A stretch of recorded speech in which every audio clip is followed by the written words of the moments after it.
Convocation जो होता है उसे हिंदी में दीक्षांत समारोह कहते हैं, जबकि माना जाता है it is the end of the education, परंतु उसे शिक्षांत समारोह नहीं कहते। उसका कारण यह है कि शिक्षा का तो कभी अंत नहीं होता और शिक्षा के लिए कोई संस्थान या गुरु की भी आवश्यकता नहीं होती। आप जिस विषय के विशेषज्ञ हैं, आपको किसी दूसरे विषय में इंटरेस्ट हो जाए तो आप 2-4 साल में उसकी 50 किताबें पढ़ लीजिए और आप उस विषय के जानकार हो जाएंगे। परंतु जो विचार संस्कार आपके व्यक्तित्व को निर्माण करते हैं वो सिर्फ शिक्षा से नहीं, जब शिक्षा के साथ दीक्षा होती है तो वह उससे निर्माण करते हैं। इसीलिए हमारे यहाँ क्या कहा जाता है कि किस जगह से शिक्षा दीक्षा ली, शिक्षा दीक्षा इनसेपरेबल। जब गुरु का उल्लेख आता है तो क्या कहा जाता है, किस गुरु से दीक्षा ली, किस गुरु से शिक्षा ली नहीं, क्योंकि शिक्षा का कार्य तो चलता रहता है। परंतु विश्वविद्यालय, गुरु, प्राध्यापक आपके मन के विचारों को एक नया आकार देते हैं और जिस कारण से आप दीक्षा लेकर आगे बढ़ते हैं। अन्यथा बुद्धि के मामले में कहें तो अपराधी और आतंकवादियों की भी बुद्धि कम नहीं होती है, परंतु दीक्षा गलत होने के कारण वो गलत राह पर रहते हैं। और चित्रकूट विश्वविद्यालय में तो इसलिए आप महत्वपूर्ण हैं कि आप उस क्षेत्र में हैं जहां मर्यादा पुरुषोत्तम भगवान श्री राम दशरथ पुत्र राम से भगवान राम बनने की तरफ आगे बढ़े थे और उन्होंने यहीं बैठकर वह तपस्या की थी, जिस तपस्या के द्वारा उन्होंने वह स्थान अर्जित किया कि वो समस्त मानव के लिए श्रेष्ठतम मानव मूल्यों के प्रतीक बनकर उभरे। और यहीं पर इस विश्वविद्यालय की स्थापना राष्ट्र ऋषि श्रद्धेय नानाजी देशमुख जी ने की थी। उन्होंने भी आकर इसी स्थल को चुना तपस्या करने के लिए।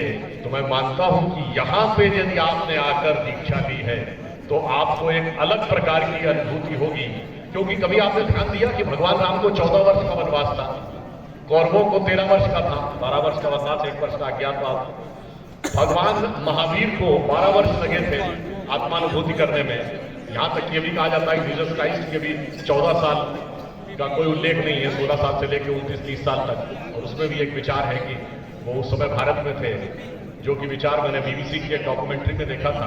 और ये एक रशियन राइटर जिसका नाम था निकोलाई मिकोविच, और उसने एक तिब्बतियन इंस्क्रिप्शन को कोट किया था, इसलिए इसमें भारत कहीं नहीं है और कम से कम संघ भाजपा कहीं नहीं है। तो मैं कहना चाहता हूं कि कभी आपने सोचा है 12, 13, 14 मिलती जुलती फिगर क्यों?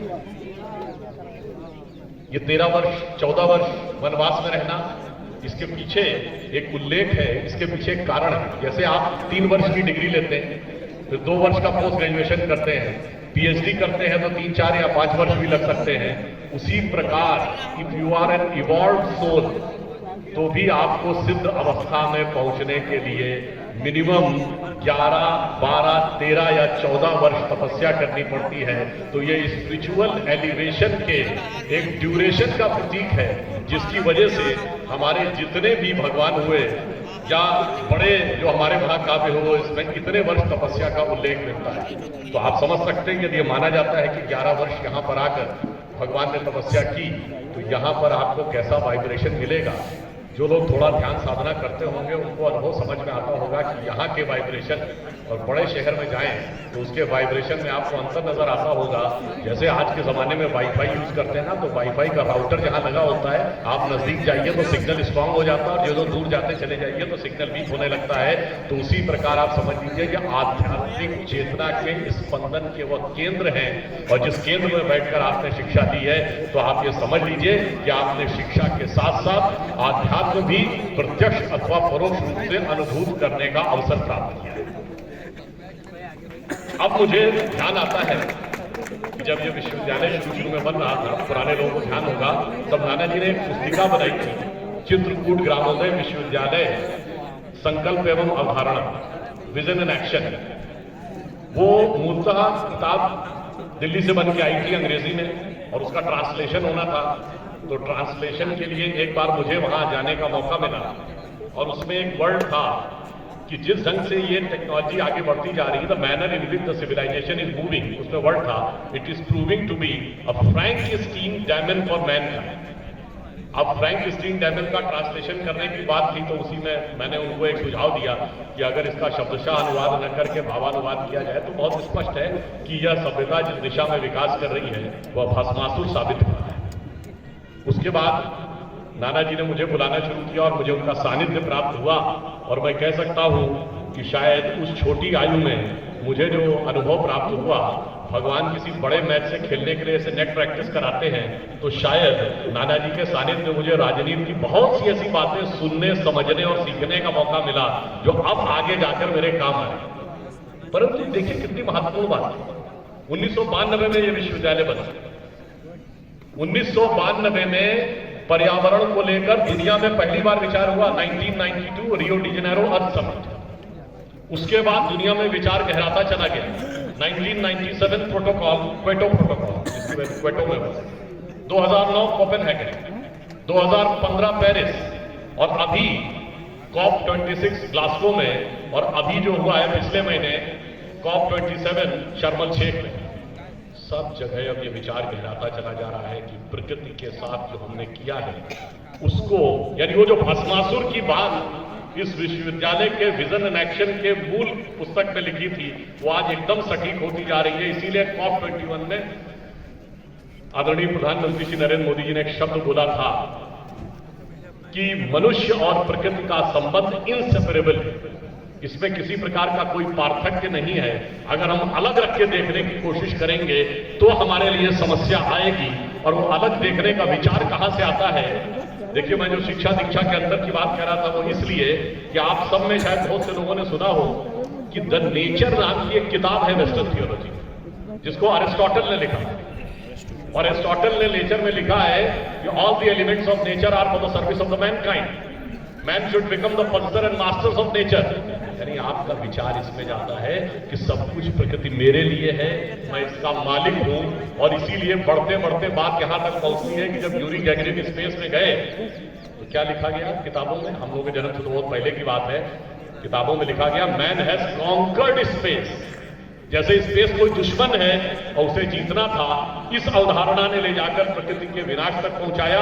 और हमारी अवधारणा क्या है, मातः भूमि पुत्रो हम पृथ्व्या, जो वेदों में लिखा है, जो ऋग्वेद के पृथ्वी सूक्त में पृथ्वी माता है, धरती माता है, प्रकृति माता है। इसीलिए हम भारत को भी माता कहते हैं। जमीन आसमान का अंतर है यह सोचने में कि आप अपने को प्रकृति का मालिक माने अथवा अपने को प्रकृति का बेटा माने।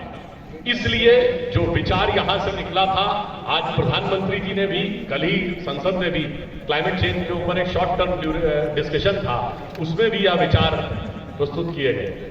परंतु मैं एक बात और कहना चाहता हूं। देखिए, आप सब लोग अगर यहां चित्रकूट में आए तो भगवान राम और भरत जी का भरत मिलाप यहीं पे हुआ।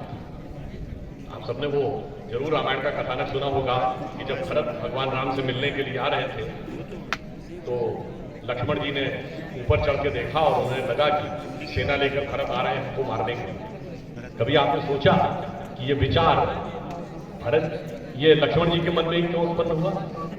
और फिर भगवान राम ने क्या जवाब दिया? लक्ष्मण जी को यदा कदा क्रोध भी जल्दी आ जाता था। क्यों आ जाता था? और भरत जी शांत भाव से तपस्या करते थे। इसका कारण यह है कि हमारे जो भगवान राम 4 भाई थे, राम, लक्ष्मण, भरत, शत्रुघ्न, तो भगवान राम धर्म के प्रतीक थे, लक्ष्मण जी काम के प्रतीक थे, शत्रुघ्न जी अर्थ के प्रतीक थे, और भरत जी मोक्ष के प्रतीक थे। भरत और राम का मिलन इसीलिए यहां पर होगा जहां पर आध्यात्म की वह स्थिति है कि मोक्ष की तरफ जा सकते। और जब लक्ष्मण जी ने कहा था तो जानते हैं भगवान राम ने क्या उत्तर दिया था? उन्होंने उत्तर यह दिया था कि भरत ही हो ही न राजमन, विधि हरिहर पद पाए, कबहू की कांजी सी करनी, क्षीर सिंधु बिनसाए। मतलब भरत को कभी राजमंद नहीं हो सकता लक्ष्मण, उसे राजा तो क्या ब्रह्मा विष्णु महेश का भी पद मिल जाए तो उन्हें राजमंद नहीं हो सकता। जैसे वो क्षीर सागर यानी दूध का वह महासागर जिसमें माना जाता है कि भगवान विष्णु रहते हैं, वो कांजी यानी मट्ठे की सुई एक तिनके की नोक के बराबर बिंदु से नष्ट नहीं हो सकता, उसी प्रकार भरत का यह जो व्यक्तित्व है वो इससे प्रभावित नहीं हो सकता। और इसीलिए चूंकि लक्ष्मण जी कामना के प्रतीक हैं तो कामना कंफ्यूज हो सकती है, परंतु जो मोक्ष की दिशा में है उसके मन में कभी कोई कंफ्यूजन नहीं आ सकता। और इसीलिए जब भरत मिलाप की बात होती है तो देखिए राम दरबार में तो लक्ष्मण जी साथ में है, मगर मिलाप भरत के साथ ही होता है, क्योंकि धर्म का सबसे गहरा मिलाप मोक्ष के साथ है। इसीलिए तुलसीदास जी ने हनुमान चालीसा में लिखा है कि रघुपति कीनी बहुत बड़ाई, तुम मम प्रिय भरत ही समझाई। जबकि राम दरबार में लक्ष्मण जी रहते हैं, लक्ष्मण जी सदैव राम के साथ रहेंगे। कामना धर्म के साथ ही जुड़ी रहनी चाहिए, पर धर्म को सबसे प्रिय क्या होगा? मोक्ष। संयोग से हमारे कुलपति जी का नाम भी भरत है, और मैं जैसा उनके व्यक्तित्व को समझता हूं उनमें भी किसी प्रकार के कोई मद आने की संभावना दिखाई नहीं पड़ती। तो मैं ज्यादा समय लेते हुए बात से ये एक और चीज याद रहा। आज दिन क्या है? 16 दिसंबर। 16 दिसंबर का दिन किस लिए याद किया जाता है? विजय दिवस। 1971 में युद्ध की विजय, बांग्लादेश विजय आज के दिन हुई थी, और भारतीय सेना ने वो शौर्य और पराक्रम का परिचय दिया था। हमने इस देश के 2 टुकड़े किए थे।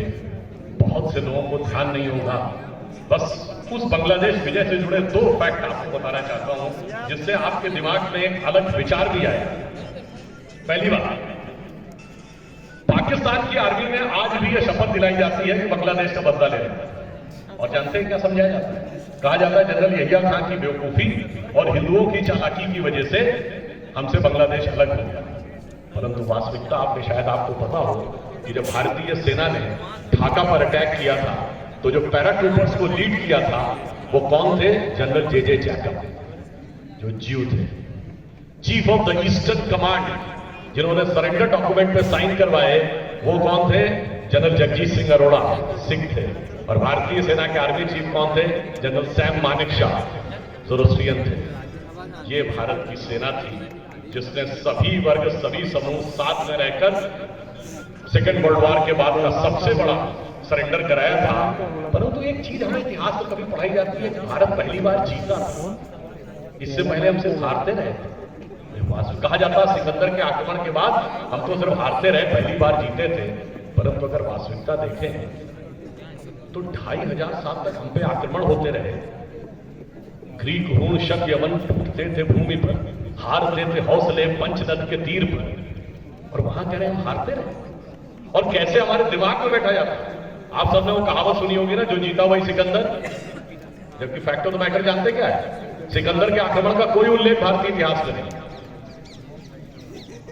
और वो आया और हार कर गया। उसके मैं डिटेल में नहीं जाना चाहता। हॉलीवुड की मूवी सिकंदर अलेक्जेंडर जाके देखिएगा, उसमें दिखाया गया कि वो हार गया, आया, घायल हुआ, हारा, लौटते में उसकी डेथ हो गई। सारे केवल ग्रीक इतिहासकारों ने वर्णन किया है, प्लूटार्क, टॉलमी वगैरह ने वर्णन किया है। तो एक जो निकला था विश्व विजय करने के लिए, आया, हार के चला गया, तो उसके लोग जाके क्या किस्सा सुनाते? चलिए, जो लोग कहते हैं जीता था वो भी तो मानते डर के भाग गया था, आगे नहीं बढ़ा था। तो कहावत क्या होनी चाहिए?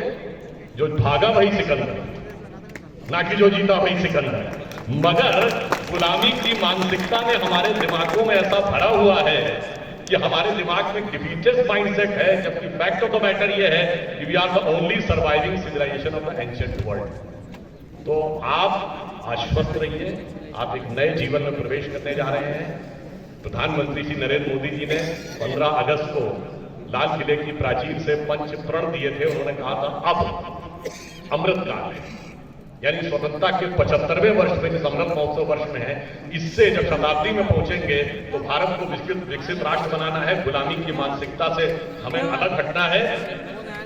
और इस अमृत काल के तो नायक आप ही लोग हैं। 25 वर्ष बाद हम सब लोग तो बुजुर्ग हो चुके होंगे, परंतु आप लोग उस दिशा में आगे लेके जाएंगे।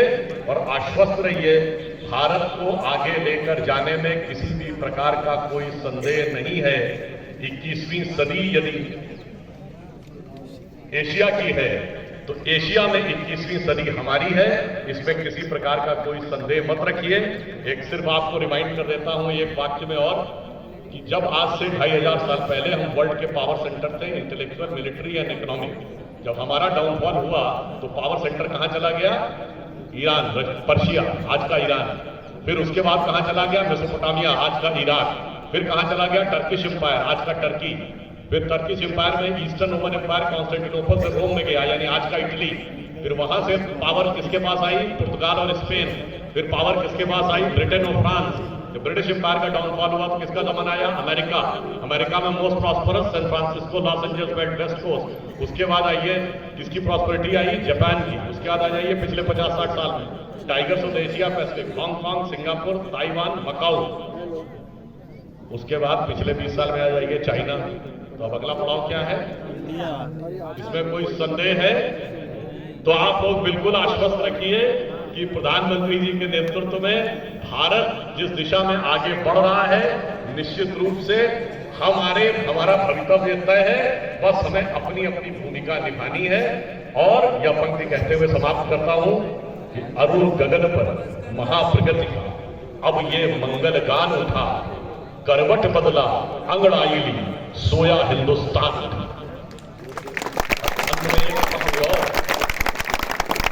भगवान राम ने ही उस समय संपूर्ण समाज को जागृत किया था और राष्ट्र को भी जागृत किया था। और आप संयोग देखिए, जब राष्ट्र अपने शिखर की तरफ बढ़ रहा है तो अयोध्या में भगवान श्री राम के भव्य मंदिर की पताका भी आगे बढ़ रही है। मानिए तो संयोग है और मानिए तो दैव है। धन्यवाद।